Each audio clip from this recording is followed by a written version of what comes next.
Маја Шукова, кога го гледате новиот градоначалник Орце Ѓорѓиевски, како кажа за 72 часа дека ќе го исчисти Скопје, вие му бевте директна против кандидатка, што велите, дали е исчистена? Генерално, можеби во градското подрачје, во централното градско подрачје се има промена, тоа секако. Иако деновиве сведочиме на слики и кажување на луѓе кои што живеат малку пошироко од централното градско подрачје, дека се уште не е исчистено онака како што беше најавата, дека на 72 часа ќе блесне градот. Јас и во текот на кампањата кажав дека тоа е многу краток временски период за да се санира една состојба во која што се најде Скопје. Мене лично многу ми смета тоа што покрај тоа што се подигна ѓубрето од голем дел од контейнерите, што не се направи нивно чистење или дезинфекција, тоа што се зборуваше дека паралелно ќе оди како процес. Па можеби тоа го направиле во предпријатијата.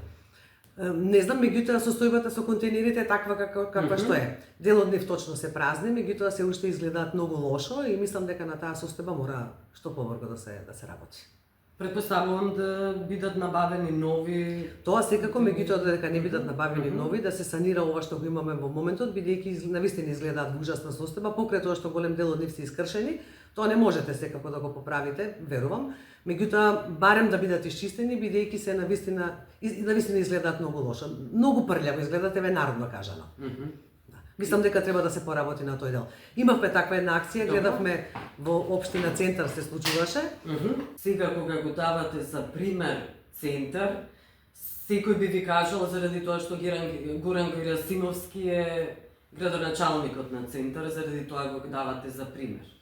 Па не го давам заради тоа за пример, него заради тоа што навистина и јавно тоа го гледавме, а имав можност и да видам дел од акциите. Сметам дека навистина тоа се правеше со помош на ПОД Скопје, со помош на дополнителна опрема, дополнителни луѓе и мислам дека тоа го правеа навистина како што треба. Горан Герасимовски и во текот на кампањата нели настапуваше од позиција градоначалник, така да си ги извршуваше и редовно своите функции и мислам дека тоа го правеше навистина добро и мислам дека тоа треба да биде пример како треба да се направи и во другите скопски општини, односно во градот Скопје. Ама чекајте, пред изборите контейнерите не беа преполни, туку градот беше преполн со ѓубре. Добро, ама не беше таа состојба евидентна баш во општина Центар, бидејќи и пред кампањата, значи месеци наназад, евидентно беше дека во општина Центар контейнерите со дополнителни ресурси, дали тоа беше опрема или луѓе, контейнерите сепак се празни.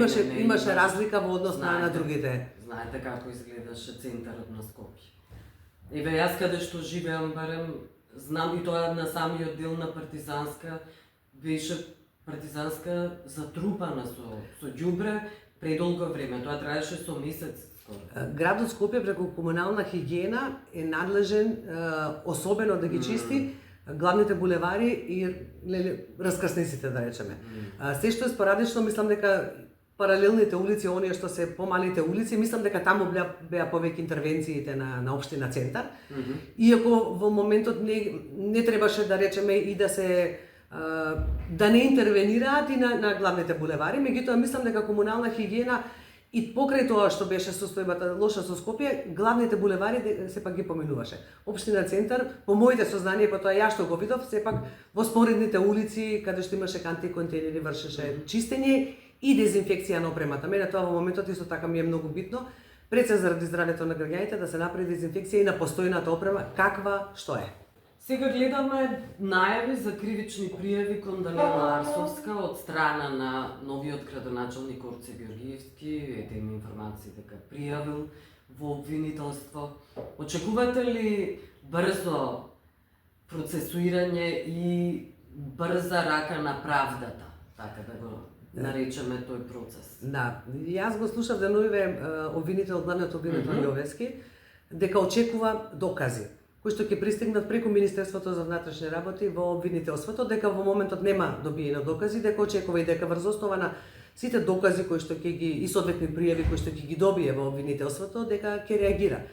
Јас се надевам, јас не знам за какви кривични дела зборува господинот Ѓорѓиевски, Јас се надевам ако обезбеди докази и ако тие соодветно пристигнат до јавното обвинителство, дека соодветно ќе бидат процесуирани.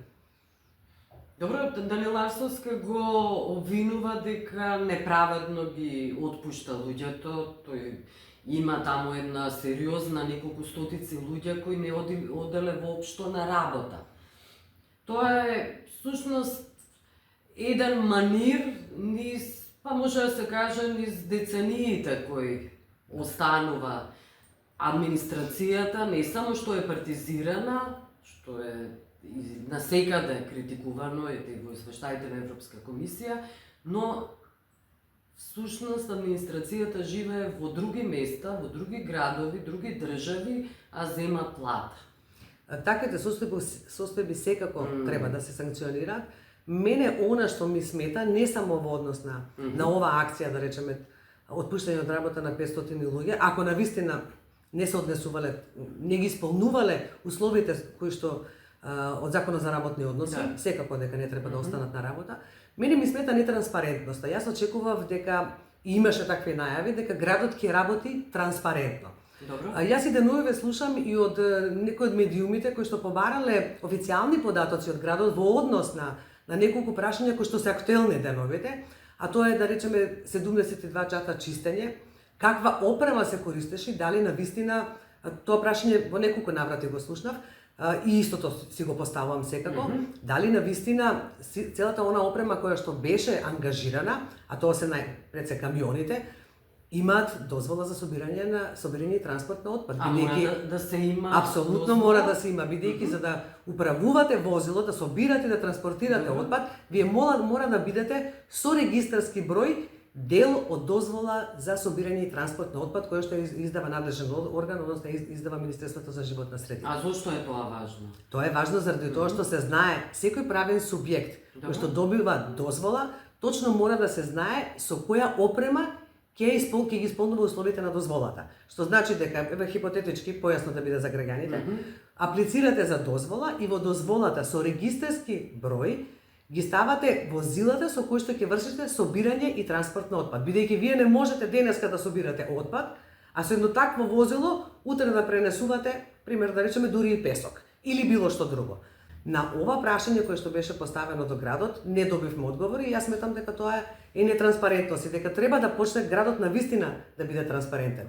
Исто така имаше прашање и во однос на овие 500 лица кои што се отпуштени. Имаше прашање кои се тие лица, точно од кои јавни предпријатија, да речеме дали се од комунална хигиена, 200 луѓе од паркови, зеленило, мислам беа спомнати повеќе дека се, значи да знае јавноста. Од тоа предпријатие се толку луѓе тие, каков профил на кадар, дали станува збор за работници или станува збор за дел од администрацијата. Значи повторно почнуваме со работа во градот, меѓутоа според мене на нетранспарентен начин. Мислам дека граѓаните конечно заслужуваат транспарентност во однос на сето она што сакате да го направите или го правите во моментот. Мене лично тоа многу ми смета. Ајде да околу вашиот пораст, што се случи? Имате ли објаснување зошто паднавте толку ниско, дури бевте четврта на листата? Добро, пред се имаше 17 кандидати, мислам, на крај за градот Скопје. Најголемите политички партии сите учествуваа со своји кандидати во градот Скопје. Гласовите на вистина отидоа на повеќе места, меѓутоа јас не велам дека тоа е оправдување.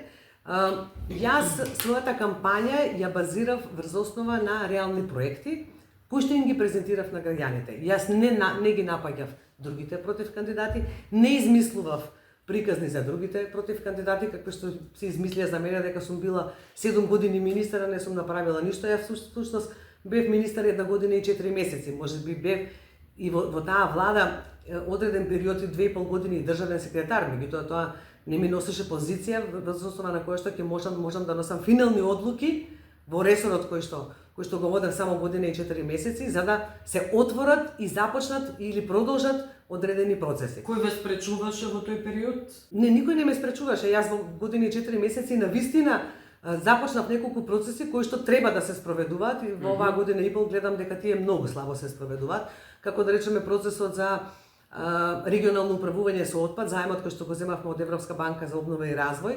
Убаво почнавме во тој период, бидејќи тој заем се потпиша во 23-та година.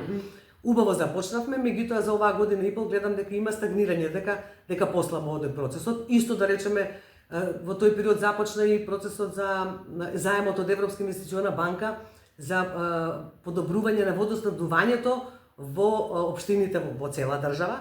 Тој е еден проект, да речеме, или заем кој јас го споредувам со унгарскиот заем, бидејќи за заемот на Европска инвестициона банка имате сериозни критериуми врз основа на кои прво се потврдува проектна документација, а потоа се распишува и тендер, односно се реализира имплементација. Таму имате сериозна контрола од почетокот до крај. Унгарскиот заем, на пример, се распределија средствата врз основа на еден критериум, само врз основа на број на жители во општината, што за мене е апсолутно заем кој што се реализира без соодветна контрола, без соодветни критериуми за распределба на средствата. Бидејќи, да речеме, една паралела да направам, заемот од Европска инвестициона банка, покрај тоа што прво распредели врз основа на број на жители, па во основа на населени места во општината, регионален развој, значи имаше критериуми за регионален развој, направи нешто друго. Прв пат што се случи во историјата на државата, да се на тој начин да се распределуваат средства, прво ги подели по 200.000 евра линеарно на сите општини, за да можат и помалите општини да добијат повеќе средства во однос на поголемите. Но околу причините за поразот, сметате дека другите се виновни, а не вие лично и СДСМ? Не, во секого има кривица. Не поединечно, јас велам дека има во секого од нас помалку кривица. Каде ја гледате собствената вина? Па, не знам како да ви кажам, голем дел од луѓето ми велеа се држиш многу на реалните проекти и реалните потреби на граѓаните. Дали не гледаш, мислам, ово многу народно го зборувам сега многу отворено, дека другите ветуваат многу повеќе она што граѓаните сакат да го слушнат. Јас не сум таков политичар. Јас кога водам кампања или кога водам интервју или било која комуникација со јавноста, јас ги кажувам и проблемите, ги кажувам и решенијата на проблемите. Јас на граѓаните никогаш нема да им понудам нешто што сметам дека не е реално. А сметам дека делот против кандидатите нудеа нереални работи кои што со време ќе видиме дека не можат да се спроведат, меѓутоа за жал во нашето општество се уште граѓаните сакаат да слушнат популизам, популистички работи кои што можеби во моментот знаеме дека реално не може да се спроведат, меѓутоа од безнадежност дека многу од работите во државата не одат, веруваат на таквите работи и сметаат дека можеби тоа во одредена временска дистанца ќе се реализира. Иако јас сметам дека голем дел од работите кои што навистина беа популистички, тешко дека ќе се реализираат во еден мандат, а можеби и повеќе, можеби и втор мандат во, не зборам за Орце Георгиевски, него генерално зборам, еден мандат или два во градот Скопје. Сакате да кажете за тоа што бевте премногу чесна, за тоа изгубивте? Мислам дека дел од резултатот исто така се темели и на тоа дека не знам, можеби треба на поинаков начин да се презентира кампањата, можеби и тука имаше грешки. Можеби навистина беше пререално, граѓаните можеби сакаат да слушнат нешто друго. Меѓутоа јас останувам на тоа дека спроведовме професионална кампања која што беше честна и во која што ниту манипулиравме, ниту популистички ги лажавме граѓаните дека може да се направат работи кои што во еден мандат, односно во програма 25-29 година не може да се спроведат. Во програмата која што ја застапував јас, на која што работев и јас и соработниците, односно тимот кој што работеше на програмата, се држевме исклучиво на она што реално може да се спроведе во градот Скопје. Добро, значи гледате проблем во кампањата и во честноста. Не гледате проблем, кај вас лично не гледате проблем во СДСМ? Добро, за ваквиот резултат. Најверојатно се уште не е вратена целосно довербата во Социјалдемократскиот сојуз на Македонија, бидејќи ние секако се соочивме со сериозен пораз во 2024 година. Треба време за реорганизација, треба време за консолидација. Консолидација видовме во дел од општинските организации и таму мислам дека не направивме лоши резултати по првиот изборен круг. За жал, голем дел од градоначалниците кои што сметам дека навистина се многу квалитетни, не поминаа, не станаа градоначалници за многу малку гласови во во вториот изборен круг. Значи има од најверојатно се помалку, треба се уште време, им треба се уште на граѓаните време да повторно да се вратат на политиките кои што ги води Социјалдемократскиот сојуз, се уште веруваат на она што го пласира во јавноста ВМРО ДПМН. Некои велат и им треба уште време, кратко е времето, да им оставиме малку повеќе време, така да сплетна повеќе околности е и резултатот е таков каков што е. Значи во СДСМ го гледате проблемот заради тоа што луѓето веруваат во ВМРО ДПМН. Не гледате проблем во самото СДСМ. Не, има проблем секако и во самото. Кои проблеми ги гледате во СДСМ? Слаби општински организации кои што треба да се консолидираат. Што значи повторно да се вратат членовите на СДСМ. Повторно навраќање на социјалдемократските вредности. Она врз основа на не беа социјалдемократските вредности. Тие се секако тука, меѓутоа мислам дека луѓето малку поинаку се однесуваат. Најверојатно после 7 години власт се променија делот, работите се промени делот од однесувањето. Како се однесуваат луѓето?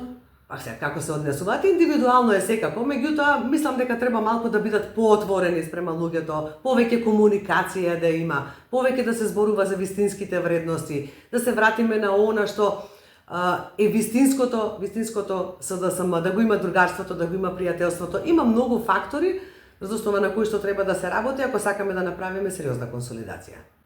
Другарството и пријателството сметате дека Не, добро, сега тоа е секако дел од процесот. Треба да бидете отворени со луѓето, треба да комуницирате со нив, треба да се разговара за проблемите. А досега тоа не се правеше? Па можеби се правеше малку помалку неголи што требаше. Мислам дека треба да надминеме делот со стојбите и да отвориме едно ново поглавие, меѓутоа да не ги заборавиме вистинските вредности на социјалдемократијата. Имате ли објаснување зошто никој не даде оставка освен Ана Чупевска после вајков катастрофален пораз? Добро, сега председателот Филипче разговара со сите оние со кои што треба да разговара и потесно во рамки на раководството, извршниот и малку пошироко. Мислам дека треба да помине еден краток временски период, не предолго секако, за да се види во какви состојби сме во моментот и да се размисли како ќе се оди понатаму. Очекувам дека во скоро време ќе се донесат вистинските одлуки за да може партијата конечно повторно да продолжи на сопствената консолидација, бидејќи сметам дека дел од работите се завршени, меѓутоа има одреден дел на кој што мора да се работи понатаму, ако сакаме навистина да застанеме на здрави нозе и повторно да им покажеме на граѓаните дека навистина ова е партија која што носи вистински политики, државнички политики, заради кои што во одредени периоди во текот од независноста на Македонија можеби било казнувано заради тоа што во моментот се многу тешки за прифаќање, како да речеме промената на уставното име заради влезот во НАТО или делот процесите кои што се случуваа за да можеме да отвориме преговарачката рамка, меѓутоа мислам дека граѓаните сваќаат дека со ВМРО ДПМН интегративниот процес застана и дека нема да оди понатаму. Не барем онака како што треба за да можеме да ги отвориме преговорите и да се придружиме кон Албанија и Црна Гора кои што за жал отидоа чекор пред нас и ќе ни биде многу тешко да ги стигнеме. Не е чекор, туку многу години пред нас. Или многу години пред нас, бидејќи проценките се дека Црна Гора до 27 година ќе стане земја членка на Европската унија, Албанија уште година или две после Црна Гора. Дали му понудивте на Винко Филипче оставка како подпредседателка на СДС? Разговаравме на оваа тема, меѓутоа председател смета дека треба да помине уште краток временски период за дополнителни разговори со сите. Во моментот не се утврди, иако било која оставка, особено подпредседател, без разлика дали е дадена, треба да биде потврдена на телата на партијата, така да тоа е секако процес кој што ќе се движи. Во моментов нема такво нешто, иако јас апсолутно реков ако има потреба да бидам заменета со друг подпредседател за кој што смета партијата дека во моментов можеби е повеќе потребен неговото искуство, можеби повеќе со поголемо политичко искуство за да помогне да се консолидира партијата, јас апсолутно немам никаков проблем со тоа. Добро, но му понудивте и тој не ја прифати оставка? Не, зборувавме дали има во моментов потреба за такво нешто. Рековме дека ќе оставиме уште малку временски период за да се направат разговорите со сите оние кои што можат да помогнат, а потоа ќе носиме одлуки дали ќе има пошироко оставки или не. Не е ли подобро сите, целото раководство да даде оставка? Па не знам дали тоа би го решило проблемот. Слушаме многу изјави од разни луѓе во изминативе недели, веќе денови, како да кажеме. Едните се за тоа дека треба да даде целото раководство оставка, други сметаат дека треба поединци да се променат.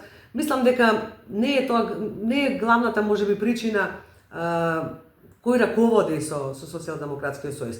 Мислам дека главната причина е дека треба да се вратиме на вистинските вредности кои што ги има социјалдемократијата и да почнеме да работиме можеби малку на поинаков начин, поотворено, потранспарентно, повеќе во комуникација, веќе споменав, повеќе во комуникација со луѓето. Ама тоа се истите луѓе кои ги донесувале одлуките за да бидат затворени, како велите, да не бидат транспарентни, да не бидат блиски до партијата, до луѓето, до членовите. Добре, јас не викам дека нема да треба да се направат промени. Секако дека ќе има промени, меѓутоа имате повеќе тела на партијата, покрај раководството имате извршен, имате централен, имате систем на комисии, така да имате повеќе тела каде што членуваат повеќе луѓе и одредени измени секако дека ќе има.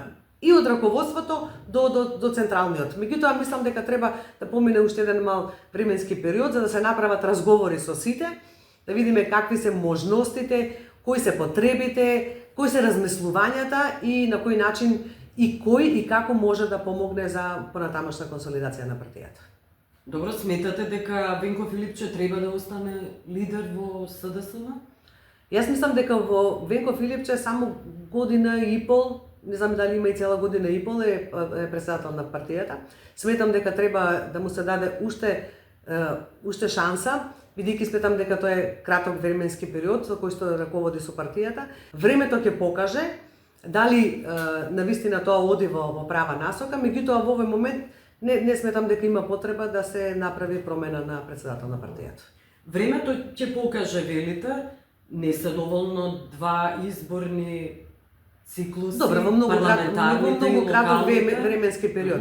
Видете, впрочем, тоа му се случи на господинот Мицковски. Во многу краток временски период паметиме. Исто така имаше неколку изборни порази, меѓутоа ВМРО-ДПМН очигледно со време направи собствена консолидација, можеби промена во политиките, начинот на делување, како и да е. Па господинот Мицковски денеска е премиер. Да, колку избори би му дале? Неколку избори. Да редите парламентарни избори редовни се за 2,5 години. Мислам дека до редовните парламентарни избори. Доколку има предвремени? Ако има предвремени, тоа е нешто друго, мислам. Добро, и ако изгуби катастрофално избор. Добро, мислам дека во тој случај би требало да се повлече. Меѓутоа мислам дека навистина треба да му се даде уште време за да покаже дека може да ја консолидира партијата. До сега не гледате дали може или не може да... Има делумна, ви кажав неколку пати, има делумна консолидација и се покажува на одредени нивоа, меѓутоа дефинитивно не целосно. Значи не го доживувате ви ова како катастрофален пораз? Не, видете, на овие локални избори не изгуби гласови само СДСМ, изгуби и другите политички партии. Не, за СДСМ ве прашувам. Добро, ама во тој случај треба да ја бараме одговорност и кај другите. Треба да ја бараме одговорност и кај другите, сега така? Немојте за другите.